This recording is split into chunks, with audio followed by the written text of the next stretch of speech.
bonsoir. Bienvenue sur les ondes d'Éclair TV pour notre session d'analyse hebdomadaire. Trois sujets feront l'objet de nos préoccupations. Tout d'abord, est-il pertinent de déclarer un couvre-feu à partir de dimanche prochain à la Guadeloupe? D'autre part, dans l'ensemble des mouvements sociaux, on constate que celui des collectivités territoriales est beaucoup plus tenace. Essayons de comprendre pourquoi. Et sur le plan national, nous allons nous intéresser à ce que l'on peut d'ores et déjà appeler l'affaire Nicolas Sarkozy, tant elle a suscité des réactions, voire des déchaînements de passion qui soient favorables ou défavorables à l'institution judiciaire. Nous allons donc commencer sur le couvre-feu. Avant de se prononcer sur la pertinence d'empêcher la circulation entre 22 h et 5 h du matin, voyons quels sont les éléments objectifs qui auraient pu pousser les pouvoirs publics à prendre une telle décision. Actuellement, le système de santé considère que pour 50 cas, pour 100 000 habitants, il est encore en mesure de pouvoir gérer la situation. Autrement dit, à la Guadeloupe, on va faire 400 000 habitants, 200 cas par semaine relèvent d'une gestion aisée pour le système hospitalier. Par contre, à plus de 400 cas, à plus de 50 cas, pardon, ça veut dire qu'on entre dans le seuil d'alerte.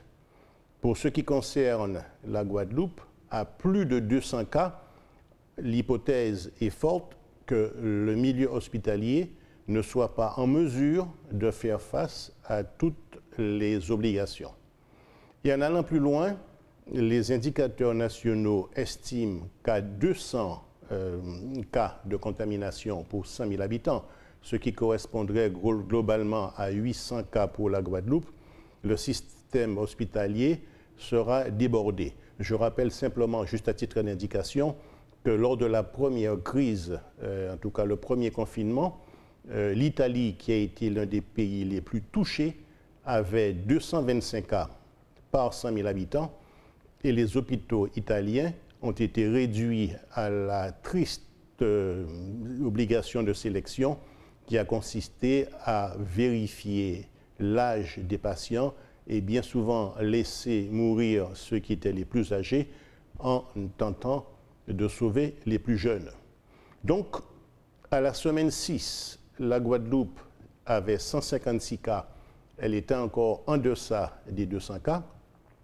Par contre, à la semaine 7, on a parlé de plus de 300 cas. Ça veut donc dire que le seuil d'alerte a été franchi, même si le centre hospitalier universitaire, rappelez-vous, depuis la semaine 6, avait déjà anticipé cette évolution puisqu'elle avait mis en place la phase 1 du plan pour la lutte anti-Covid. Ces données donc amènent à prendre, en tout cas appliquer le principe de précaution, puisqu'il semble qu'il soit démontré que la maladie progresse, même si on constate des décalages entre les chiffres de Santé publique France, et je les vérifiais jusqu'au 3 mars, donc avant-hier, et ceux avancés par l'ARS. Pour l'instant, personne ne peut méconnaître qu'il y a une diffusion de ce virus qui est de nature à poser problème. Intéressons-nous maintenant aux causes. Cette émergence du virus, et particulièrement du variant anglais, est-ce le fait des plus de 40 000 touristes qui se sont présentés chez nous entre les mois de mi-novembre jusqu'à environ janvier, jusqu'à la mi-janvier, avant l'entrée en vigueur des motifs impérieux? On peut retenir cette hypothèse, dans un premier temps du moins, dans la mesure où il a été perçu par chacun d'entre nous que les touristes venant avaient des comportements qu'on peut qualifier de très libertins par rapport, en tout cas permissifs par rapport aux obligations.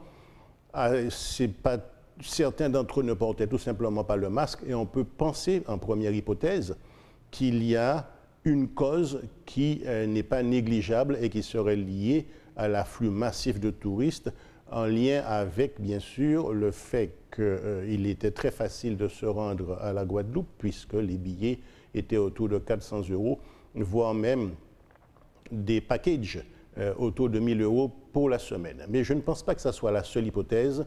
Nous avons également une part de responsabilité, puisque cette vague nouvelle intervient après les vacances du carnaval, et ce n'est donc pas anodin qu'il puisse y avoir une émergence supplémentaire du virus, alors même que nous savons que pendant les fêtes du carnaval, si la majorité des Guadeloupéens ont suivi les consignes de manière disciplinée, il y a eu des dérives que personne ne peut nier, et que ces dérives ont abouti certainement à l'émergence de clusters qui ont contribué à la diffusion du virus. Donc, nous avons également dans cette affaire une part de responsabilité, et nous ne pouvons occulter le fait que plus nous nous livrons à des rassemblements, y compris familiaux ou festifs entre amis, et davantage la possibilité de contagion augmente. Dans tous les cas, le couvre-feu de dimanche relève du principe de précaution. Il faut attendre la semaine 8, donc la semaine dans laquelle nous sommes, de manière à voir si le virus qui, la semaine dernière, était à plus de 300, continue à progresser, parce que ce qu'il faut éviter, c'est que notre système hospitalier, dont on connaît la fragilité et les difficultés, se retrouve dans une situation où il ne soit pas en mesure de gérer l'afflux de patients arrivant au point d'être obligé d'opérer malheureusement une sélection. Attendons, puisque si la situation se dégrade, au-delà même de la période du couvre-feu, vraisemblablement que l'administration prendra d'autres mesures. Maintenant, nous n'allons pas nous prononcer sur le bien fondé ou non des chiffres avancés par l'ARS. Force est de constater que ce sont les seuls dont nous disposons, et qu'à contrario, il n'y a qu'une appréciation subjective de difficultés dont il nous sera difficile de montrer en tout cas l'objectivité. Nous avons donc terminé pour le premier sujet, et nous allons nous intéresser à ce qui se passe dans les collectivités territoriales. Vous avez constaté que les lieux de grève les plus renforcés, en tout cas les plus importants, les plus tenaces, restent les collectivités territoriales. Et les cahiers de revendication vont de 18 à 28 points, mais en fonction de chaque collectivité. Mais il y en a deux qui sont récurrents et que l'on retrouve dans toutes les plateformes de revendication. C'est l'application des avis de la CAP, la commission administrative paritaire, et d'autre part, le régime indemnitaire. Pourquoi ces deux points focalisent en fait le rapport de force, puisque lorsqu'une solution leur est apportée, les autres points liés aux conditions de travail ou à d'autres préoccupations sont beaucoup plus faciles à gérer. Je m'en suis rendu compte pour avoir été médiateur dans plusieurs conflits. Alors, l'application des avis de la commission administrative paritaire. En fait, la loi, à mon sens, met les élus dans une situation difficile. En catégorie C, les élus peuvent les recruter, nous l'avons déjà montré, par simple entretien, sans passage d'un concours. Mais ceux qui sont par exemple adjoints techniques ou adjoints administratifs, s'ils veulent passer adjoint administratif principal deuxième classe, il leur fallait jusqu'en 2010 l'obligation de présenter un examen professionnel. Donc l'augmentation de grade se faisait à partir d'un examen. Il se trouve que la législation a évolué et permet une augmentation de grade par une deuxième voie, c'est ce qu'on appelle la voie au choix, c'est-à-dire qu'un adjoint technique ou adjoint administratif qui remplit des conditions d'échelon et des conditions d'ancienneté a tout à fait la possibilité de postuler pour faire partie des personnels qui seront promus au grade supérieur sans avoir obligation de présenter l'examen professionnel. Et d'un autre côté, la loi laisse aux élus la possibilité de pouvoir établir ce qu'on appelle un tableau d'avancement, c'est-à-dire que l'élu doit mettre par ordre de priorité les personnels qu'il entend promouvoir. Il lui est libre, et donc il lui est loisible par la suite, de dire si j'en ai proposé 10, j'en assure la promotion d'environ 3 ou 4. Les choses ne sont pas si simples, puisque le raisonnement des syndicats, à contrario, consiste à dire oui, vous avez un pouvoir discrétionnaire pour sélectionner un certain nombre d'agents, mais si vous pouvez en sélectionner 3 et que vous en avez présenté 10, vous avez aussi le pouvoir discrétionnaire de pouvoir sélectionner tous les 10. D'où l'objet de revendication, application des avis de la CAP. Ça veut tout simplement dire que les organisations syndicales engagent le rapport de force pour obliger les élus à nommer dans le grade supérieur toutes celles et tous ceux qui ont été mis sur le tableau d'avancement, quand bien même, je rappelle, les élus n'ont pas une obligation de le faire. Mais sous la pression de la grève, il faut voir quelle est la capacité de résistance des différentes collectivités. Deuxième point qui crée un blocage, c'est ce qu'on appelle le régime indemnitaire. Depuis maintenant 5 ans, a été mis en place ce qu'on appelle le RIFSEP. Le RIFSEP, c'est qu'à la suite de l'évaluation, les agents voient l'ensemble des primes et indemnités qu'ils avaient rassemblées en tenant compte de la valeur professionnelle, mais également de l'expertise de l'agent, de son ancienneté, mais également de la sujétion, c'est-à-dire des contraintes qui sont spécifiques à son poste. Et qu'est-ce qui se passe? C'est que les agents touchaient par exemple l'indemnité d'administration et de technicité. Mais la loi dit bien que dans le RIFSEP, les agents ne peuvent pas toucher moins que ce qu'ils touchaient avant la mise en place du RIFSEP. Et certaines collectivités, la majorité d'entre elles d'ailleurs, restent toujours en retard. Qu'est-ce qui se passe? Les syndicats mettent la pression de manière à ce que le coefficient alors de l'IAT ou l'indemnité de mission des préfectures soit le plus élevé que possible. Par exemple, ils demandent à ce que l'IAT ne soit pas inférieur à 4 pour une échelle qui va de 1 à 8 et donc demandent à ce que les indemnités soient les plus élevées que possible pour que lorsqu'arrive le moment de la négociation avec le RIFSEP, cette négociation n'aille pas vers un régime indemnitaire qui soit inférieur à la situation antérieure. Ça veut dire qu'il y a également un deuxième rapport de force qui n'est pas négligeable, mais il faut bien comprendre que, par exemple, le changement de grade pour un agent peut aller de 30 € jusqu'à 90 €. Le passage de 1 point, en passant par exemple de l'IAT coefficient 5 à l'IAT coefficient 6, je prends un exemple parmi tant d'autres, en fonction d'échelon, peut aller jusqu'à entre 40 et 60 €.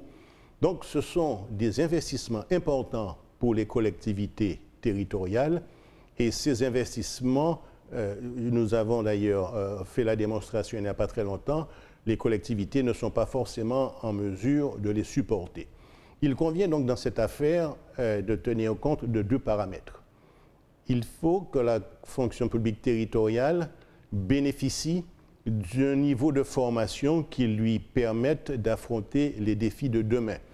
Et pour ma part, j'estime qu'il y a de plus en plus de jeunes qui entrent dans la fonction publique territoriale, même en catégorie C, qui sont de mieux en mieux formés et qu'il faut envisager de les promouvoir puisqu'ils apportent un sang neuf, qu'ils apportent une ingénierie, puisqu'ils ont fait soit des formations, soit un cursus.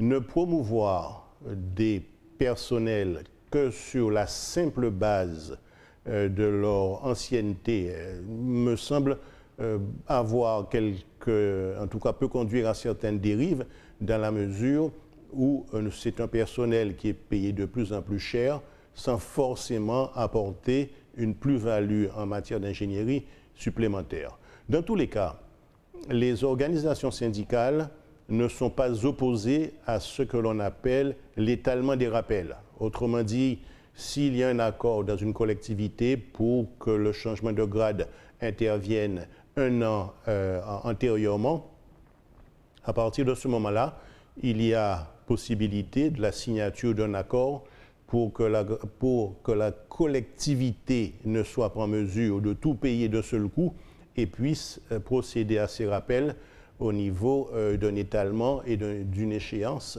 qui est à négocier avec les partenaires sociaux. Ce qui est certain, c'est que de toute façon, cela coûtera cher à nos collectivités qui sont déjà en difficulté. Nous avons donc terminé sur ce point concernant la situation des collectivités. Voyons maintenant le sujet national. Sujet national que l'on peut appeler affaire Nicolas Sarkozy. Pour rappel, l'ancien président de la République qui a été mis en examen pour des motifs très graves, association de malfaiteurs plus corruption.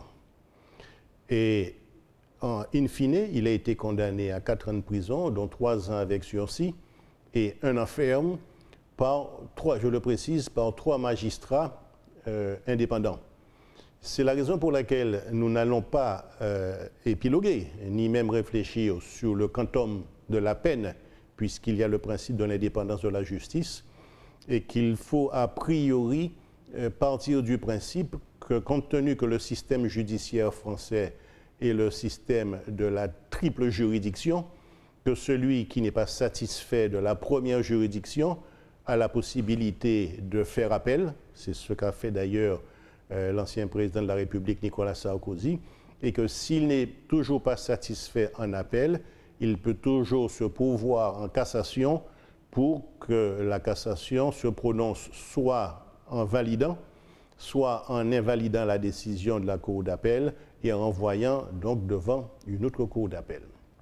Par contre, si nous n'allons pas épiloguer sur le quantum de la peine, il convient de lire le motif, c'est-à-dire que pour justifier une telle peine, les juges ont motivé leur décision, les 3 magistrats indépendants.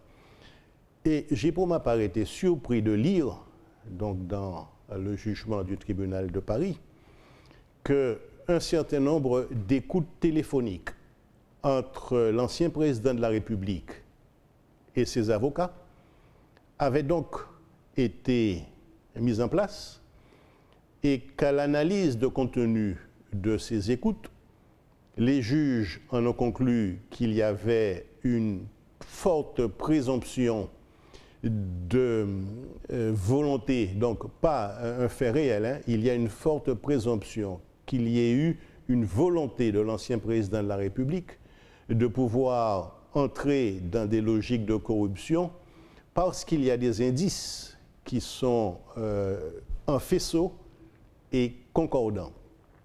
Autrement dit, la condamnation n'a pas eu lieu sur la base d'une matérialité de faits avérés, mais le juge français a cette capacité à pouvoir effectivement, de par son approche extensive d'une situation, de dire qu'au vu de certain nombre d'éléments et d'un faisceau d'indices, il s'est forgé une conviction et par conséquent, les 3 juges ont eu la conviction que l'ancien chef de l'État, Nicolas Sarkozy, était coupable. Là encore, c'est un état du droit, mais ce que je veux dire, c'est que ça a entraîné un tollé général. Et chose surprenante, ce tollé général concerne non seulement les amis de Nicolas Sarkozy, les républicains, la droite, quels que soient les courants. On sait que les républicains connaissent de grandes divergences entre les courants, mais on constate que Xavier Bertrand, Christian Jacob et même François Barin l'ont soutenu. Mais chose plus surprenante, c'est que Gérald Darmanin, qui est pourtant le numéro 2 du gouvernement, il est ministre de l'Intérieur, a également soutenu Nicolas Sarkozy en tenant des propos que j'ai trouvés pour ma part, en tout cas j'aurais été magistrat, quelque peu gênants, puisqu'il a même mis en cause, en tout cas de manière implicite, l'indépendance de la justice. À partir de ce moment, il se crée un schisme entre la justice et la classe politique, d'autant plus que le ministre de la Justice actuel, Dupond-Moretti, a pendant très longtemps été en conflit avec la magistrature. Il a déposé plainte contre un certain nombre de magistrats. Et donc, il y a entre l'exécutif et le judiciaire des rapports qui sont en train de se dégrader, et tout ça n'est pas de nature à mettre en confiance, en tout cas, l'opinion publique et les justiciables que nous sommes. Il n'empêche que la décision des juges met Nicolas Sarkozy définitivement hors jeu de la course à l'élection présidentielle, alors qu'il était le seul à pouvoir trouver un consensus au regard des tendances qui ravagent la droite actuellement. Et le fait qu'il ne soit plus candidat a des conséquences sur l'échiquier politique. Et je consultais donc avant-hier le tweet de Jean-Luc Mélenchon, qui lui-même, entre parenthèses, a eu maille à partir avec la justice. Et il dit, mais les juges, en éliminant Nicolas Sarkozy, favorisent l'émergence et renforcent la position d'Emmanuel Macron. C'est une approche politique et il a été très prudent, mais en filigrane, on comprend bien qu'il n'a pas voulu attaquer l'institution judiciaire, mais en tout cas, qu'il l'accuse de se mêler implicitement ou indirectement de la politique. Et c'est vrai que le fait que Nicolas Sarkozy ne soit plus candidat, alors qu'il avait cette capacité à récupérer des voix de l'extrême droite, mais surtout des voix de la République en marche, ça met les deux candidats, à savoir Marine Le Pen et Emmanuel Macron, ces deux candidats, dans une situation où ils ne verront pas une partie de l'électorat, en tout cas une partie importante de l'électorat, aller vers d'autres candidats, ce qui laisse présager que les circonstances d'un cas de figure comme celui qui s'est produit en 2017 ne sont pas à exclure, sachant qu'il faut attendre des éléments de contexte qui peuvent faire évoluer le rapport de force et l'échiquier politique. Nous avons donc terminé notre session d'analyse hebdomadaire. Merci de nous suivre sur TV Éclair. Que la nuit soit sereine et qu'elle vous soit douce. Bonne soirée.